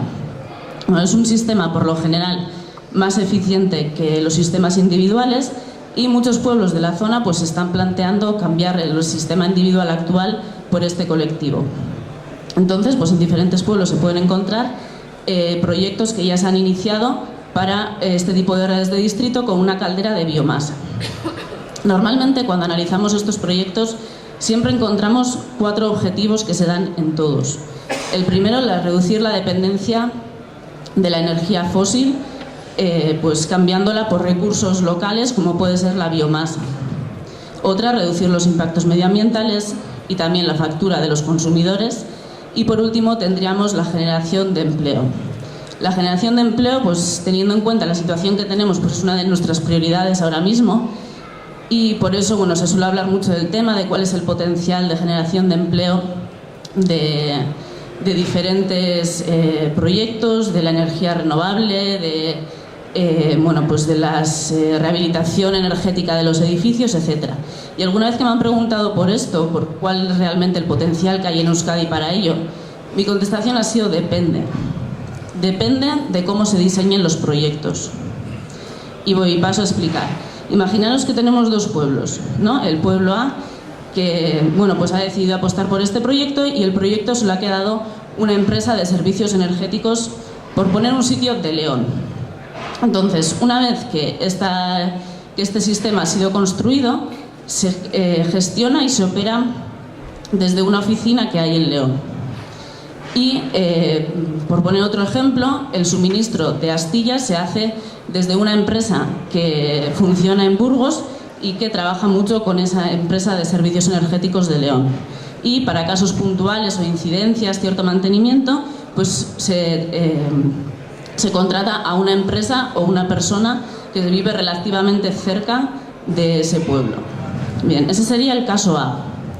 En el caso B, que empiezan exactamente con la misma idea, lo que deciden es crear una cooperativa de consumidores o una empresa municipal, y al mismo tiempo diseñan un plan de gestión forestal en el que están incluidos todos los agentes interesados en el proyecto y sobre todo los propietarios de los bosques de la zona, quienes también van a sacar un beneficio de este proyecto. Entonces, el caso A es muchísimo más simple, más cómodo para el consumidor, para el ayuntamiento, para todos. No tienen que pensar nada, simplemente le dan el proyecto a esta empresa y en sus casas van a tener calefacción. Ya está. El caso 2 implica que todos tienen que tomar parte, tienen que tomar decisiones, tienen que diseñar como quieren que sea. La diferencia es que los objetivos se consiguen de una manera muy diferente, y el tema de la generación de empleo, que es a lo que iba, pues en el primero no se ha conseguido generar ni tan siquiera un solo puesto en el pueblo, y en el segundo se van a generar varios puestos de trabajo. Entonces, según como lo planteemos, un mismo proyecto que empieza igual puede terminar muy diferente. Pero bueno, la energía social va un poco más allá de esto, y nos vamos otra vez un poco de viaje a Brasil. En Brasil, en el año 2010 más o menos, se hablaba de que el consumo eléctrico iba a aumentar, se iba a duplicar para el año 2030. Entonces el gobierno brasileño se puso manos a la obra y hizo un plan para que realmente esa demanda pudiera ser satisfecha para el año 2030. Y ese plan se basa especialmente en los recursos, en la energía fósil y en grandes presas que van a construir por toda la Amazonía. Entonces, bueno, pues esta presa que veis aquí es la de Belo Monte, que ha sido motivo de mucha controversia, porque es la tercera presa más grande del mundo, bueno, va a ser, y está diseñada para desviar el 80% del caudal del río. Esto significa que va a destrozar unas 1.500 kilómetros cuadrados de selva y va a obligar a 40.000 personas a abandonar sus hogares. Como podéis imaginar, pues ha habido muchísimas protestas a nivel de los indígenas que viven en la zona, también gente que vive en Brasil que está muy en contra del proyecto, e incluso pues cierto apoyo internacional. Pero pues bueno, la obra sigue adelante, ¿no? Lo que me interesa es explicaros este otro proyecto que está pensado para Brasil también. Es un plan que ha diseñado una ONG danesa que se llama Wind People y lo ha titulado Viento de cola a la educación. Han hecho un estudio en el que se concluye que se puede instalar en Brasil unos 7.000 megavatios de potencia eólica, lo que sería suficiente para cubrir la demanda que va a haber en el año 2030 sin construir esas megapresas de las que hablábamos antes. Pero es que además han hecho un plan en el que, como van a hacer la instalación de manera progresiva, los primeros parques eólicos van a empezar a generar ciertos beneficios que luego podrán utilizarse para financiar el resto de parques eólicos que se irán construyendo. Y además se ha decidido que un porcentaje de los beneficios, si no recuerdo mal era un 6%, se va a destinar a la educación de niños pobres en Brasil. Se calcula que habría educación como para 11.000 niños en Brasil. Entonces, 11 millones, perdón, niños en Brasil. Entonces, quiero decir, el objetivo de los dos proyectos o de los dos planes era el mismo: poder satisfacer la demanda eléctrica que va a haber en el año 2030. Como podéis ver, los resultados no tienen nada que ver.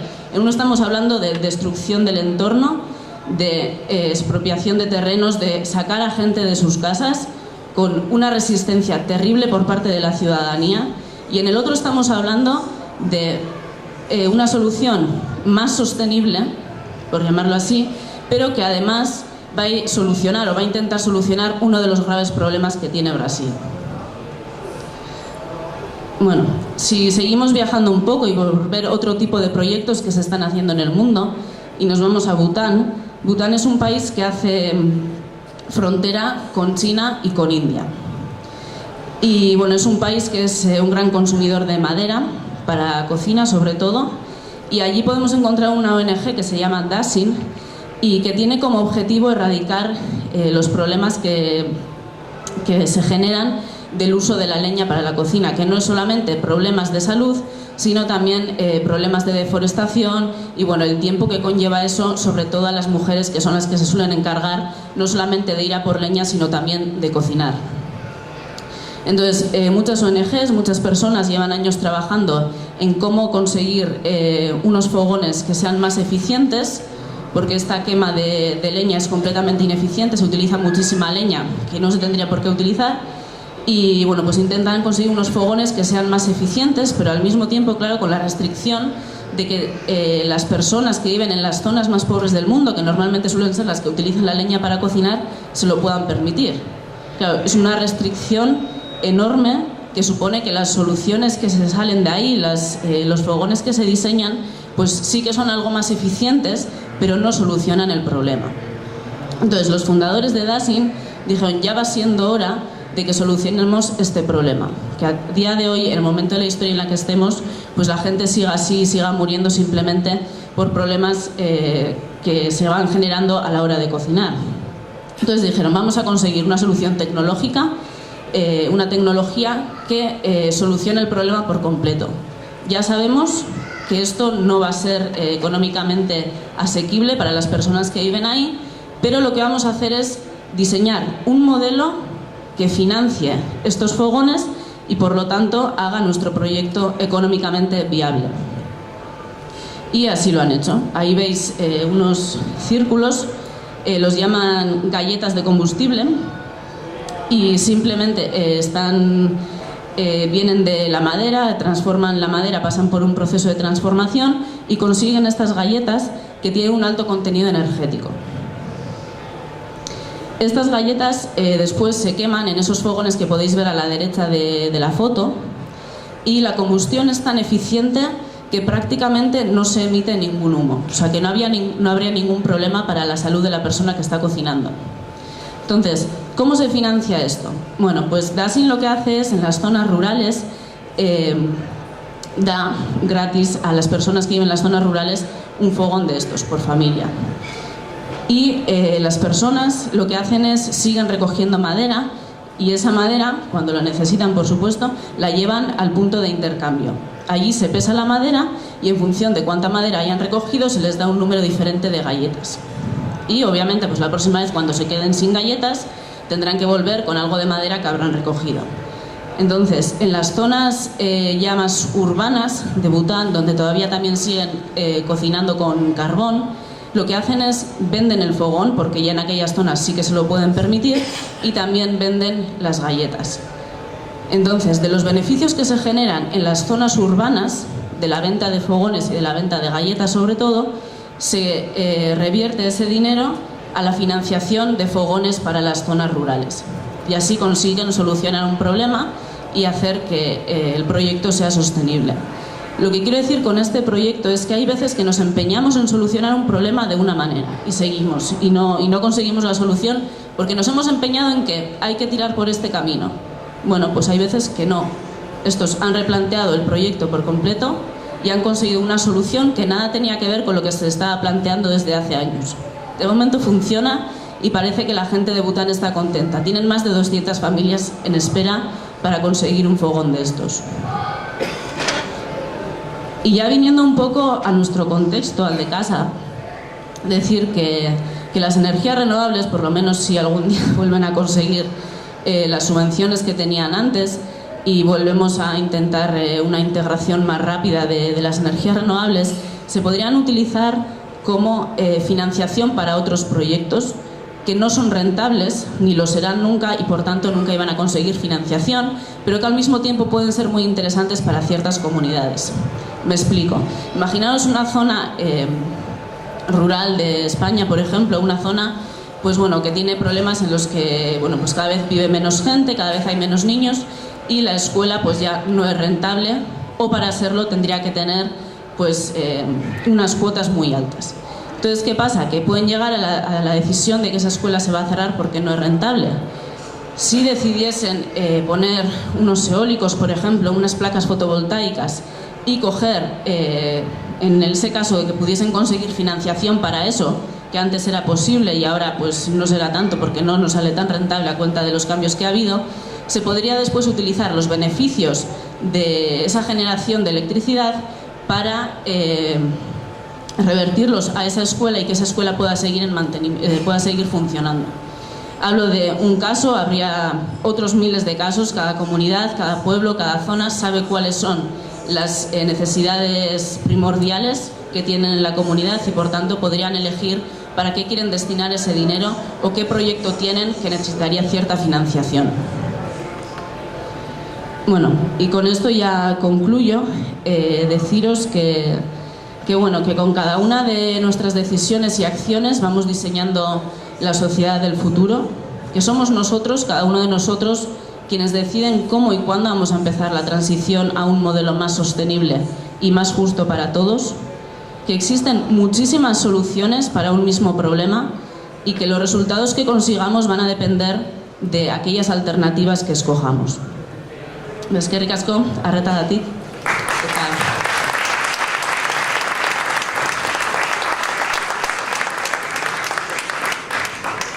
Eskerrik asko hiruroi, Alejo Roberto eta Leire. Eta, bueno, oin galderen momentua da, bueno, si me permitís, empiezo yo con una pregunta y luego ya si os animáis un poquito. Y, bueno, voy a hacer dos preguntas, igual un poco una Alejo a Roberto y otra a Leire. Para Leire, a ver cuáles serían los frenos o obstáculos que no nos permiten llegar a ese modelo energético social o más social que has comentado. Y para Alejo y Roberto, pues me gustaría preguntaros si diríais que el expansionismo ha sido uno de los mayores errores a lo largo de la historia y relacionando un poco ese expansionismo con creernos la raza superior. A ver si pensáis o creéis que el expansionismo ese que has comentado antes ha sido uno de los mayores errores a lo largo de la historia de nuestra raza y un poco relacionando eso con sentirnos la raza superior.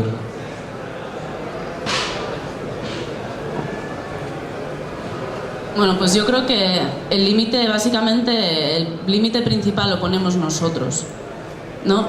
Como ya decía antes, somos cada uno de nosotros quien tiene la capacidad de hacer algo por cambiar esta sociedad en la que vivimos o el planeta en el que vivimos. Por supuesto, lo primero que vamos a necesitar es un poco de darnos cuenta cuál es la realidad y ser capaces de enfrentarnos a ella sin ningún miedo y de decir, bueno, vamos a empezar a cambiar las cosas. Más de uno diría que nos hace falta voluntad política. Yo lo que digo es que mientras que no haya una presión por parte de la ciudadanía por cambiar las cosas y para que la sociedad o el futuro vaya hacia allí donde nosotros realmente queremos que vaya, pues no va a ser posible. Entonces, para mí los límites están en nuestra imaginación y nuestra capacidad de creernos que somos capaces de cambiar las cosas.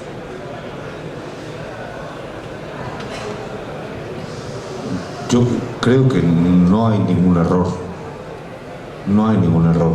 La vida está donde está porque tenía que estar donde está. Tenía que estar aquí. Seguramente teníamos que evolucionar tan insosteniblemente para trascender esta etapa. Simple y llanamente. No hay error. Estamos donde estamos porque aquí teníamos que estar.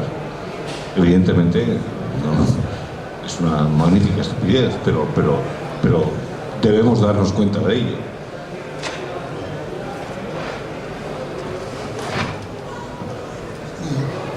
Cada vez veo más claro que el universo se ha desarrollado por algún motivo especial y que nada hay por casualidad, a pesar de que podemos entender que ciertos comportamientos ya en la especie humana han sido un retraso, tampoco está tan claro. Voy a empezar con la primera afirmación. Cada vez que sabemos más sobre la evolución del universo, comprendemos que hay como una especie de programa para el desarrollo de la vida. En 2011, científicos de la Universidad de Hong Kong, con telescopios de la NASA, descubrieron que las estrellas al formarse generaban más de 100 moléculas que son básicas para la vida y que están en los meteoritos, en los planetas, que se han distribuido por todo el universo. Sabemos que eso ha ocurrido, no sabemos por qué, pero ha ocurrido, pero es la base de la vida. Las sociedades ultrasociales aparecen, son una desgracia. Indudablemente, yo creo que hay cuando se crea una sociedad ultrasocial, tiene una fuerza tremenda y destruye todo alrededor. Eso es muy malo. Pero se crearon civilizaciones que nos han dado unas culturas o elementos de cultura muy interesantes. Ha habido unas regresiones en la relación con respecto a la naturaleza. Eso sí. Diríamos, si habéis leído, alguno ha leído algo que ya no está de moda, pero yo siempre lo utilizo en mis cursos, la carta del indio Seattle, que le mandó al gran jefe de Washington, que le echaba de su territorio, y es el testamento de su cultura totalmente enraizada en la naturaleza, y consideraba a todo lo que hay en la tierra sus hermanos, y el hombre blanco, que lo veía enloquecido por su afán destructor, decía, quizás sea mi hermano. No lo entendía.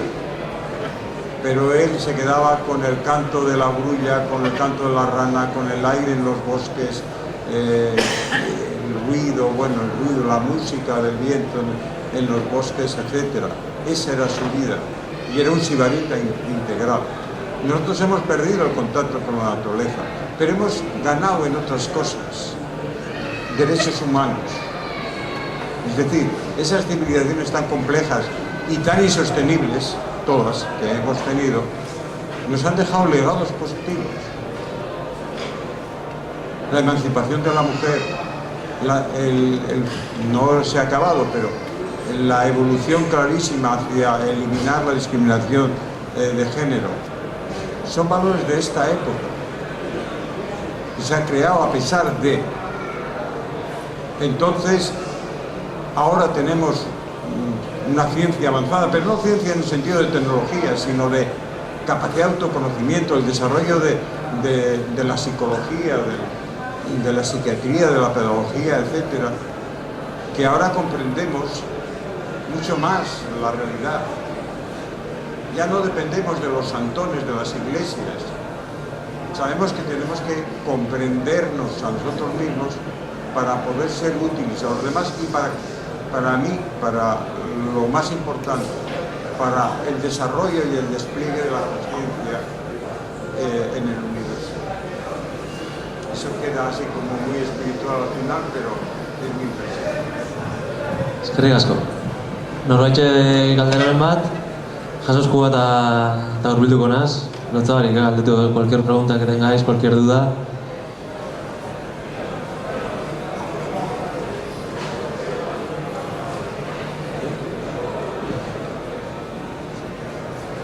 Señores, bueno, si no ya os lanzo yo otra pregunta. Bueno, más que una pregunta es hacer referencia a una frase que has dicho tú, Alejo, que es que igual es prepararse para el colapso puede ser más importante que evitarlo. Me gustaría que profundizaras igual un poco más ahí o que explicaras por qué o qué es prepararse para el colapso, qué es evitarlo un poco. Yo creo que el colapso es cierto a todo aquel que quiera abrir los ojos.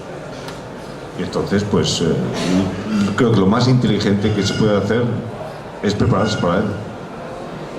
Yo ya lo estoy haciendo con mi vida. Ahora es turno de cada cual toma su lección. Estoy haciendo lo mejor que podría por mis hijos. Lo mejor. Me he ido al campo, estoy aprendiendo a labrar, estoy usando energía, estoy con la estufa, cocinando poco, consumiendo poco, usando lo necesario, con unas relaciones sociales muy satisfactorias, pequeñitas cosas. Esto es. Colapso, pues no hay energía para mantener el sistema, ni la habrá con renovables, porque es muy bueno la energía renovable, incomparablemente superior bajo todo punto de vista, sobre todo ético, pero no va a poder. Por otra parte, el medio ambiente, pues el colapso medioambiental está ahí. Las sociedades son unos niveles de desigualdad que no son, vamos, increíbles, cada vez mayores. Y vemos el tema de la religión, que no es más que desigualdad social, es rebelión de los pobres contra los ricos. Visto de otra forma, no se puede ver así. Un crecimiento de la población que nos hemos multiplicado por ¿cuánto? Desde el año 1900, por 6. Por 6 millones, por 6. Desde 1900, por 6, nos hemos multiplicado de 1.000 millones a 7.000 millones, ya por 7. Si no, no hay por dónde agarrarlo. Esto, pues intentar evitarlo. ¿Qué vas a hacer si llevamos mucha gente, muy poco relativamente, y muchos de los que estáis sentados ahí, intentando cambiar cosas desde discursos? Si no funciona, el sistema funciona en base a unos objetivos implícitos. Adapta y adopta lo que es útil y rechaza el resto. Lo centrifuga. El que está fuera, el que no es acorde con esos principios, fíjate qué estupidez. Nos dejamos los cuernos por ser más esclavos, por trabajar para un objetivo de unas empresas que nos importan un pito. Es más, podemos trabajar para Iberdrola, sabiendo perfectamente que los objetivos de Iberdrola no son éticamente aprobables. Y sin embargo te llama Iberdrola y dices, lo conseguí. Es que es absurdo. ¿Cuánto tiempo del día? Vamos a ver. Si dormimos 8 horas, trabajamos 8 horas, el resto del tiempo, ¿cuánto del resto del tiempo dedicamos realmente al ocio?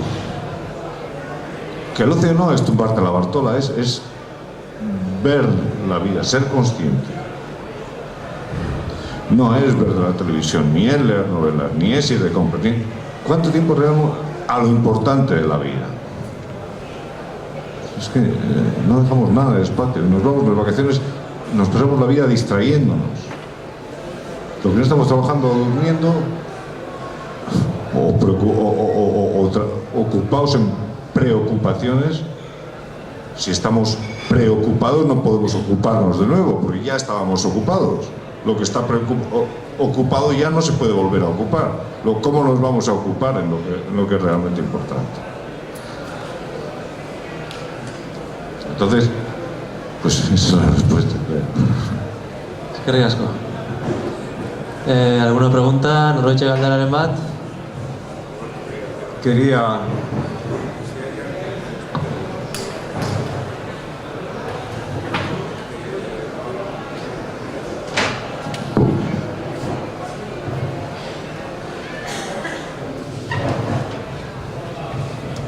¿Está animada? ¿No se anima nadie?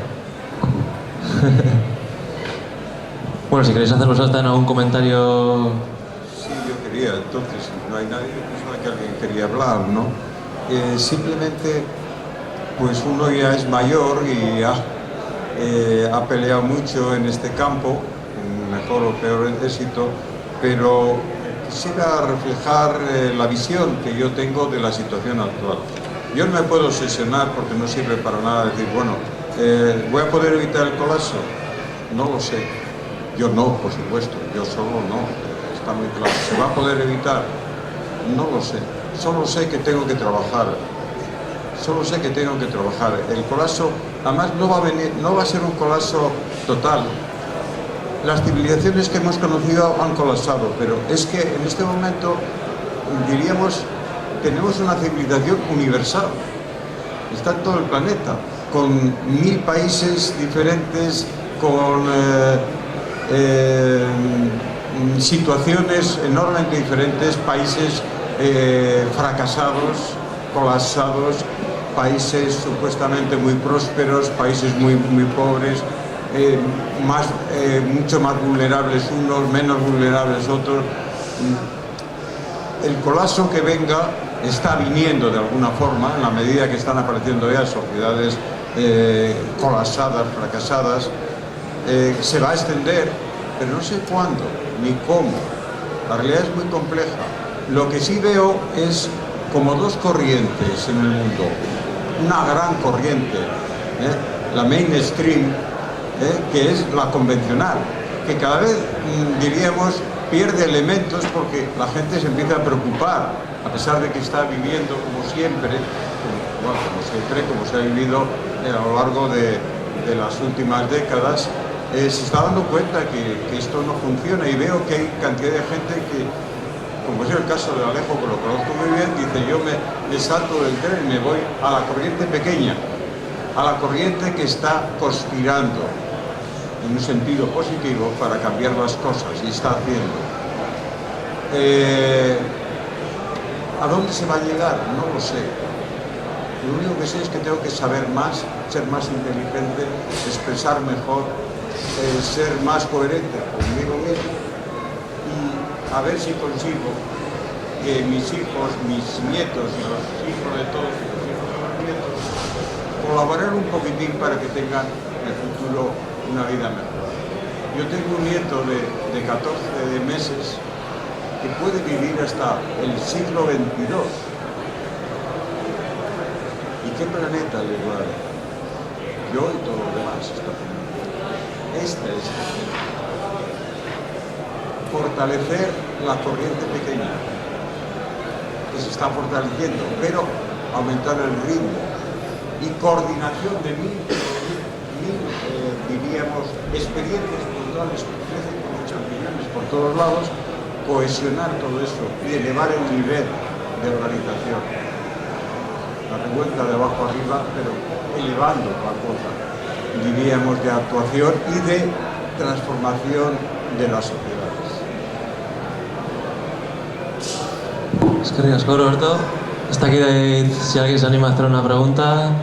Norbait animetan dan galderatxo bat ditzen edo.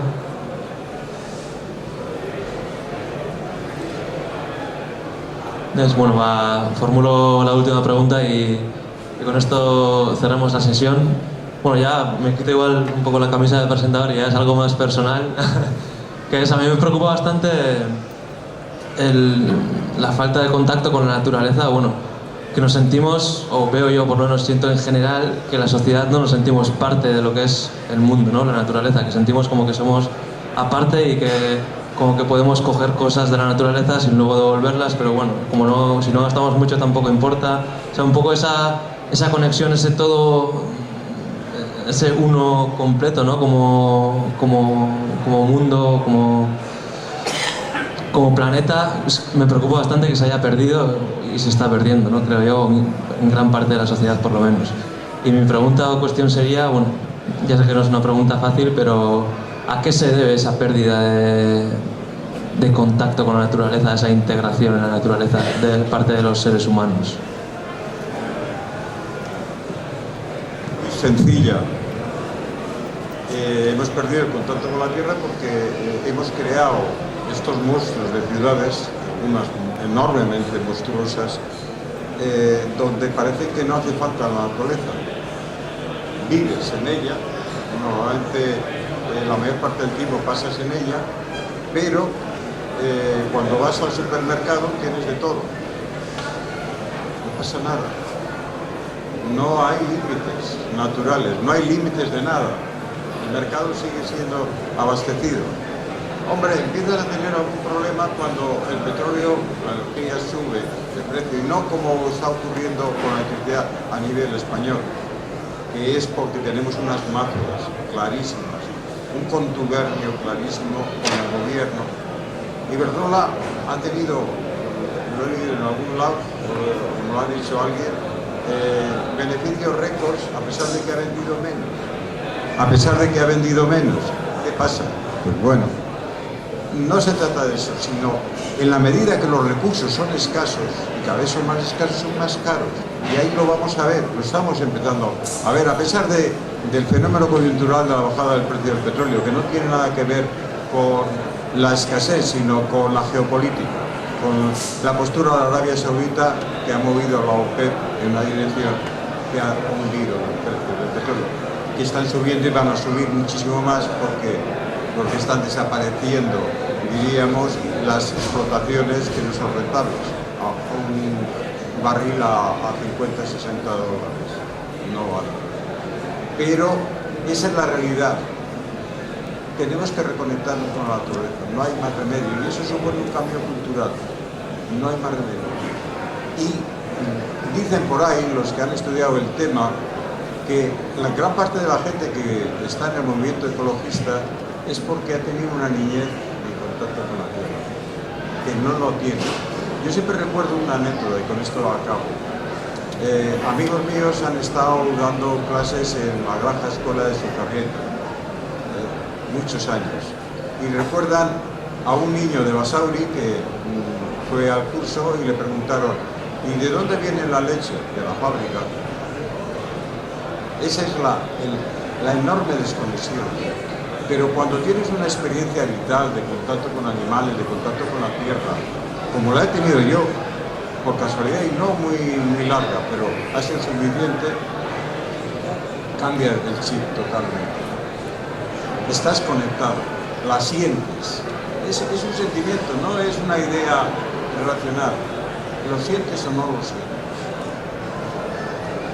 Y en realidad la gente inconscientemente se da cuenta que hay un déficit. Y por eso salimos en manada, los fines de semana a cargar las pilas, a ir a sitios que nos dan energía, que las ciudades, como decía el indio cierto, te quitan la energía. Son horribles, eran más horribles antes que ahora. Esa es la realidad. Y eso supone también un enorme proyecto educativo, pero también un enorme reto social. ¿Cómo la sociedad consigue reconectarse? Si no se reconecta, por esto acabo, de forma voluntaria, se va a reconectar a golpes, porque las ciudades se van a hacer, diríamos, invivibles. Y la gente tendrá que abandonar la ciudad para buscar algún recurso de los que puedan quedar en el campo. Tenía una pregunta para Roberto. Es que sobre el tema de la bajada, sobre el tema de la bajada del precio del petróleo, uno se hace muchas cábalas sobre qué ha podido ser, si realmente es que hay mucha más oferta que demanda o que va a ser que no, o que están descubriendo nuevos yacimientos, que sé, o que son objetivos políticos para tumbar a Rusia. Pero si al mismo tiempo están perjudicando al fracking en Estados Unidos, que hay 135.000 millones de dólares invertidos ahí. ¿Por qué ha bajado tanto el precio del petróleo? Que no creo que sea cuestión de oferta y demanda.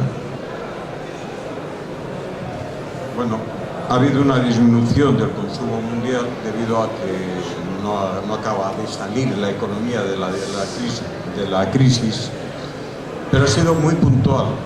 Ha sido en el segundo semestre del año pasado y parece que habrá desaparecido, ya veremos, no lo sé.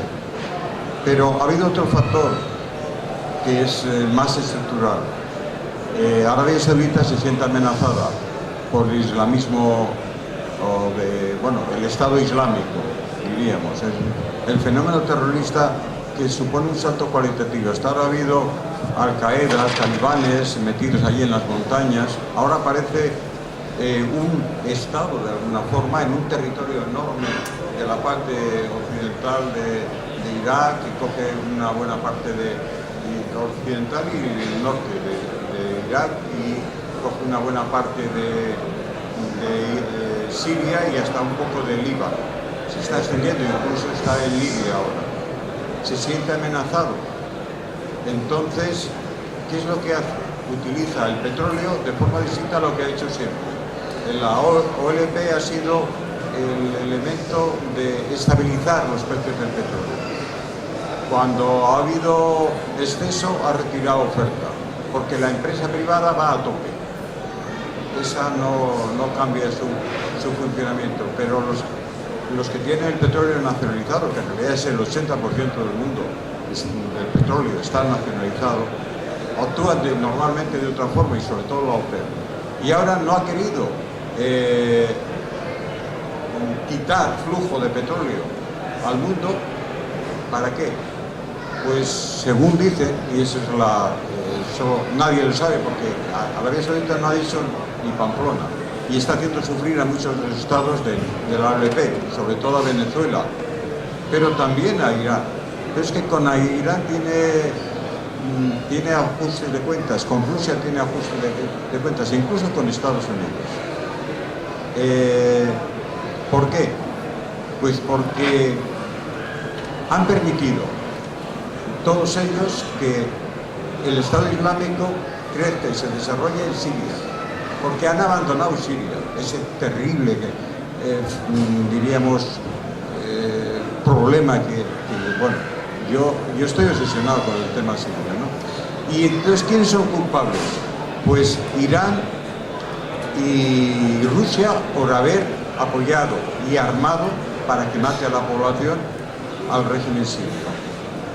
Y entonces son estados enormemente vulnerables porque necesitan precio de petróleo muy alto, porque les cuesta mucho sacar y porque el presupuesto estatal necesita mucha aportación del petróleo y del gas, en el caso ruso y también de Irán. Y a Estados Unidos, por lo contrario de nosotros, por haber hecho dejación y abandonar, diríamos, a la oposición siria, la oposición democrática, y dejar que el problema se pudra, porque no quiere intervenir allí. Y encima le hace daño con el fracking. Le hunde el negocio del fracking, que es carísimo. Y le rompe la burbuja especulativa que había, enorme. Hoy hay que invertir en fracking, y en realidad era una huida hacia adelante. Es decir, las empresas le decían, oh, tenemos unos proyectos enormes, darnos más dinero y ya veréis. Pero estaban en crisis, porque el petróleo y el gas que se extrae es mucho más caro que el del mercado. Y entonces era un negocio ruinoso, pero era una fuga adelante. Darnos más dinero y le daba. Ahora se ha roto la burbuja. Y ya no va a volver a haber esa explosión de extracción ni de gas ni de petróleo. Esa es la realidad. No sé, ha sido demasiado largo. Lo veo yo. Bueno, está aquí norbaitek galderen bat, alguna pregunta? Bueno, eskerrik asko danoi etortzea itxik, eskerrik asko Alejo, Roberto eta Leire. Y bueno, esperamos que os haya servido, aunque sea pues a la hora de tomar en vuestro futuro alguna decisión, pues que esta información la tengáis en cuenta. Así que bueno, eskerrik asko.